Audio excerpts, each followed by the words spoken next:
What's up? This your boy, the ART, aka that indie comics guy. I'm back with another comic book review. This time, I'm going to review a comic book by a good friend of mine, Bradley Golden. It's called, drum roll, boom, Horror Comics #1, published by Antarctic Press. Let's just dive into it. So, this is a horror comic, of course. And for those of you who are familiar with my reviews, I grade these reviews on three criteria: story, art, entertainment value for your money. And this sucker cost $3.99.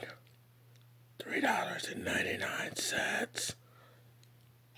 Anyway, let's dive into it. This book's about a guy, the ice cream man. His name is Thomas. There's the rest of the creative team, rounds it out. And I know a lot of y'all are familiar with this book from when Bradley did his Kickstarter, but the book got renamed. They threw it into horror comics. So essentially, Thomas is an ice cream man. He sells ice cream, drives a little ice cream truck. Little kids are coming up to him. Hey, I want a fudge pop. And he's like, yeah, sure, kids. What do they say exactly? Hello, kids. What can I get for you? Yeah, he says that. Look at that. That's not a friendly face. Looks sinister as hell. So he's giving these kids ice cream. Couple parents come along. He's flirting a little bit. They're like, yeah, we want this. We love your ice cream. He's like, yeah, I know you like my ice cream. So he gives it to him for free. Of course it is. You know I make all my ice cream with love and care. Look at that smile. That's creepy. Very creepy. So he gives these ladies their ice cream. They ask about his wife, Lucy, earlier. And they're like, we haven't seen her at the yoga class. Of course, you know, all white women go to yoga. Just saying.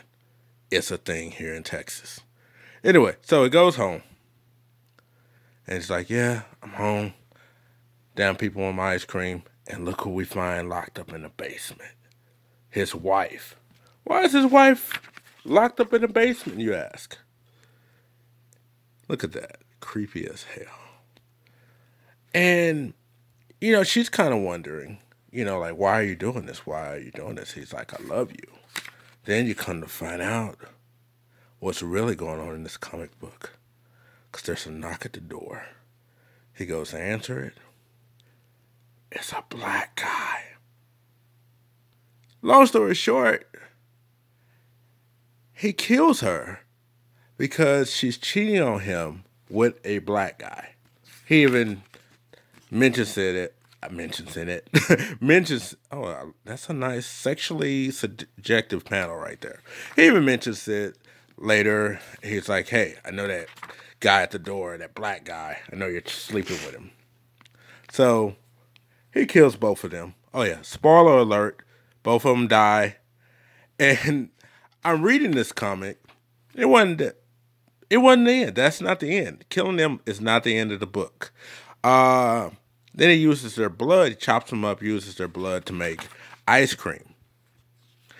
And this part right here sounded very familiar to me because Luis Torres, he's another Texas creator. Bradley's not in Texas, he's in Mississippi.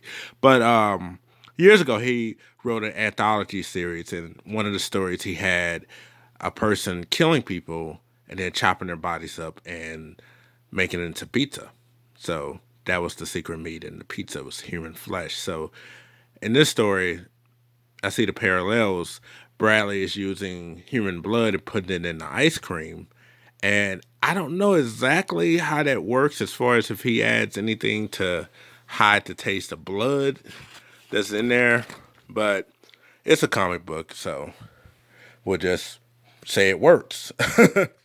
So he's all, you know, happy with himself. Hey, I killed my wife, my cheating wife who was messing around with that black guy. And that's pretty much it. He continues to sell his ice cream, make money. Nobody ever asks about his wife or this Jehovah Witness that knocked on the door again. So that was it as far as the story. Horror comics #1. Now let's talk about the art. The art is it's good. The artist is very good at telling a story. There's no question about what is going on in the stories. I would have.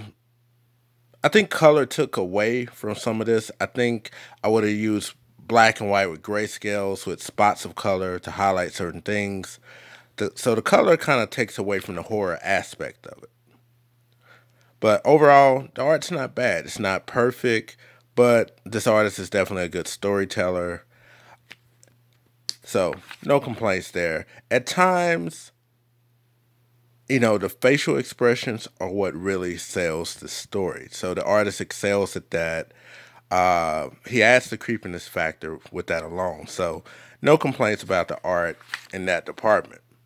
Now, entertainment value. Was I entertained by this story? Ah, that's the question. If I haven't read Lewis's story in his anthology about the guy cutting people up and putting them into pizza, it would have had more shock value. This one had a lot of racial overtones because, on one hand, I'm wondering, did he kill her because she was cheating on him, or did the husband kill his wife because she was cheating with a black man? Now, before you dismiss that notion, there's a lot of court cases throughout the decades here in America where you have these crimes of passion, and that was the reason why. You have some racist white men who they can't live with the thought of their wife or their girlfriend sleeping with a man of color. It's sad that in 2020 that's still a thing. But looking at that, the movie Get Out pops in my mind. I can see this story as a movie, and the racial aspects will be a key component that people will discuss. They will bring it up because it happens. It happens more often than you think. And that's the only reason I'm bringing up race, because anyone reading this comic will bring that up. They will wonder, is this guy racist? Is Thomas racist? Is there a history of abuse? Because it was never established why he was doing the killing. He just said, oh, I don't love you. First he was like, I love you. Then he was like, oh, I don't love you. And there's nothing else as far as his motivation other than she was cheating on him that led him to this point. Now, one would assume that he's killed before, since he refers to the blood as his secret sauce.